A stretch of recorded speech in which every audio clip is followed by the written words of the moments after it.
Hi, this time I'm going to talk about the solo tutorial, the solo RPG tutorial actual play that I uploaded yesterday. When it comes to tabletop RPGs, the rules are there to provide structure and guidance. And this also applies to solo role playing games. Those oracles, those tables, everything when it comes to the emulation of a game master or even a player character, those subsystems are there to provide support and guidance. You must give priority to the context and the roleplay. You saw that in that tutorial, I eliminate the questions because a lot of people get put off when it comes to playing solo role-playing games because of the ask questions to the oracle. Sadly, this has to do with the very origins of the most structured example of solo roleplay, which is Mythic. Mythic is what started it all. We had, of course, deluxe Tunnels and Trolls, Tunnels and Trolls, but it still felt a bit like a choose your own path, choose your own adventure sort of experience, and Mythic provided that more organic feel to things. However, because of what is explained in the Mythic Game Master emulator first and second edition, it is quite obvious, especially in the second edition, that Tana, the author, has never actually experienced immersion or roleplay, because Tana is constantly telling you to ask, just like you would ask questions to the game master in a traditional session. Everything is obtained through roleplay. That's the original Dave Arneson idea, the very conception of roleplay in tabletop role-playing games. So it's important to eliminate that in order for you to achieve roleplay and immersion in your solo sessions. When I was role-playing as Draco, when Draco was affected by the raptor narcotic, Draco was not sure if his gun and his dagger had fallen. When he was under the effects, he was barely able to keep himself on without falling prone, without dropping to the floor. He had to support himself on the structures. He was all trippy and groggy, and he wasn't aware of his actions during that state. So it is quite possible that he could have dropped his knife, his dagger, and his pistol. So instead of asking, do I still have my dagger and my pistol? No. I check to see if I have my dagger and pistol on my person. Now you make your roll on the oracle to obtain that yes or no answer. As simple as that. Eliminate all of those questions in solo roleplay. Handle things through roleplay and eliminate those questions. Just make the rolls on the oracle to obtain that confirmation or ascertainty or answer that this is how things proceed in that section of the encounter.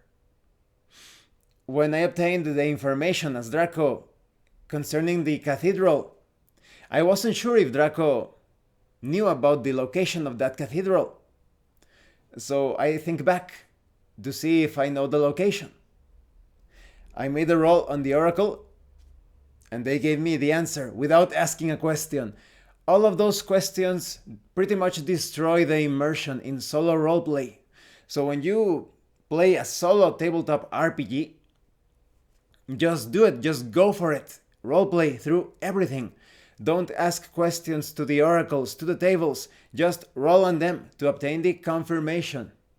I hope that the explanations between the scenes and while I was making the rolls were helping you. The explanations were helping you to understand how to proceed in a solo roleplay with actual roleplay.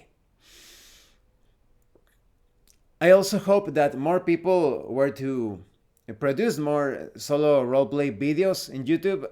You see some videos, but they are the most immersion breaking videos out there. Some of them are like comedy videos. Oh, let's ask now to see what happened. You know.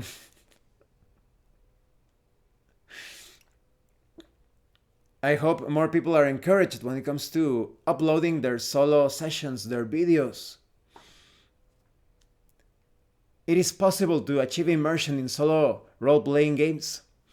And I will see if I can find the time, like I said, perhaps once a month, if possible, more or less perhaps, to upload more solo sessions with role-playing games, journaling games, etc., to give you a better understanding of how things proceed. I think it will also be a good idea to upload a co-op session, that is, without a game master, with 2 or more people, perhaps 2 or 3 people, role-playing with no game master, with one of the players. I would be the one doing that as the semi-game master, making the rolls on the tables, because that's how things proceed smoothly. Otherwise, there's going to be this talk and discussion, constant talk between the players. How should we handle this result of the table? How should we apply this other thing? It's better to have like a person being the half-time game master, partial game master, and still experiencing the surprise. It's just that person adjudicating or coming up with the interpretation of the results, and things flow faster that way.